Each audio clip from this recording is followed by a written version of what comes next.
Daily routine ब्लॉगमध्ये तुमचं मनापासून स्वागत करते. चला तुमच्यासोबत सकाळची रुटीन शेअर करते. सर्वात पहिले ते मस्त फ्लावर शिजवायला ठेवलं आणि रात्रीच निवडून ठेवलं होतं, कारण कधी घाणं असतं, अळ्या असतात, त्याच्यामुळे रात्री निवडून ठेवलं की सकाळी जास्त धावपळ होत नाही. आणि मस्त इथं शिजून घेतलेलं.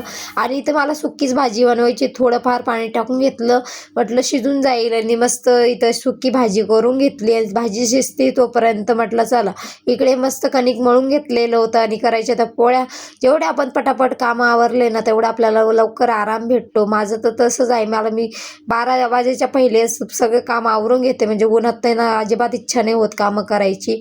आणि ते मस्त डबा भरायचा होता मला, तर डबा भरून घेतलेला. आणि आरुषच्या पप्पांचं आवरत होतं, त्यांना आवरून दिलं, त्यांना चहा नाश्ता देऊन दिला. त्याच्यानंतर मी देवपूजा करायला बसली, कारण देवपूजा केल्याशिवाय ना मला ना चहा नाश्ता अजिबात करा वाटत नाही. त्याच्यामुळे देवपूजा करून घेतली. आणि त्याच्यानंतर मी ना ते गेले ड्युटीवर. आणि त्याच्यानंतर राहिला होता माझा चहा नाश्ता करायचा, तर ते करायला घेतलं. आणि आरुषी माझा झोपेल होता आज एवढ्या वेळेपर्यंत, तो झोपेल तोपर्यंत म्हटलं चला बाकीचे थोडेफार काम आवरून घेते. चला इथे ब्लॉग एंड करते, भेटू नेक्स्ट ब्लॉगमध्ये, तोपर्यंत बाय.